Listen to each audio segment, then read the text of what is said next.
রবিবার ছুটির দিন, সবার কাছ থেকে ছুটি, কিন্তু ঘরে আমার কোনো ছুটি নেই। ছুটি না থাকলেও সবার সাথে গল্প গুজব এইটা তো হয়েই থাকে।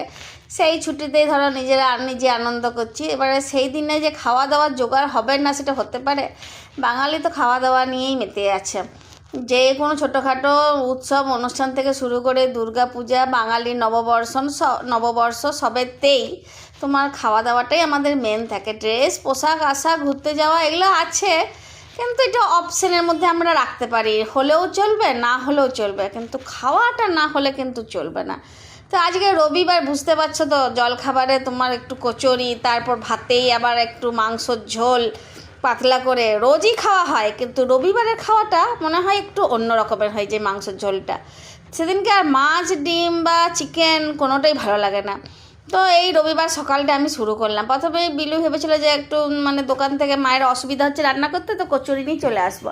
তো কচুরি আনলে কি হয়, ওই ঘুটের মতন শক্ত শক্ত সেই কচুরিগুলো, ওই দেখবে কান্না সাইডগুলো খাওয়া যায় না, সে মাঝখানটা খেয়ে আর বাকিটা ফেলে দিতে হয়। তো ওই জন্য আমি ঠিক করলাম যে ঘরেই লুচি মেখে করে নেবো। তো এই আটা তোমার মেখেছিলাম, কিন্তু মাখার সময় দেখলাম যে একটু তেলটা বেশি পড়ে গেছে। তো যাই হোক, আটা মাখা হয়ে গেল। আর তোমার শুকনো লঙ্কার গুঁড়ি দিয়ে আর সামান্য নুন দিয়ে আলুটা ভেজে নিয়েছিলাম। আর ঘরে দুটো কলাকাঁদ মিষ্টি ছিল, সেটাও নিয়ে নিয়েছি। তাহলে বলো, জলখাবারে তাহলে কোনো দিকেই কমই রইল না। লুচি, আলু ভাজা আর তোমার কলাকাঁদ মিষ্টি সবই পেয়ে গেছি আর কি জোগাড়ে। তো এটা খাওয়া দাওয়া হলো। এবার লুচিগুলোতে বেশি লুচি আটা মাখার সময় বেশি তেল দিয়ে দিয়েছিলাম বলে একটা লুচি ফুললো, মনটা খারাপই ছিল।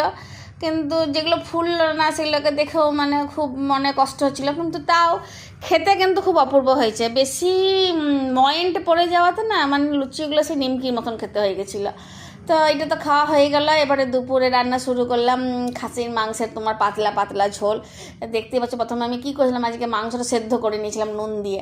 তারপরে কড়াইয়ে তোমার আলু, পেঁয়াজ, রসুন বাটা, আদা বাটা, শুকনো লঙ্কার গুঁড়ি দিয়ে, আর তেল দেখতে পাচ্ছ খুব সামান্যই দিয়েছি। বেশ ভালো করে কষিয়ে নিয়ে আর মাংস সেদ্ধটা ঢেলে দিয়ে বেশ আরও খানিকক্ষণ ফুটিয়ে নিয়ে নামিয়ে নিয়েছি। তারপর গরম ভাতে আর কি বলবো, দারুণ খেতে লাগছে। কিন্তু বিকাল থেকে বিশ্বাস করো, চাটি খাওয়ার পর ঢেকার উঠলো। তো বললাম কালকে তোদের স্কুলও আছে, আবার সোমবার শুরু, একটা সপ্তাহের প্রথম দিন। তো রাতটা মুড়ি খেয়েই কাটিয়ে দেবো। তো আমার এই গল্পটা রান্নার যদি তোমাদের ভালো লাগে, তাহলে একটা ছোট্ট করে লাইক, শেয়ার, কমেন্ট করে দিও। আজকে আসি, কাল আবার আসবো। ধন্যবাদ।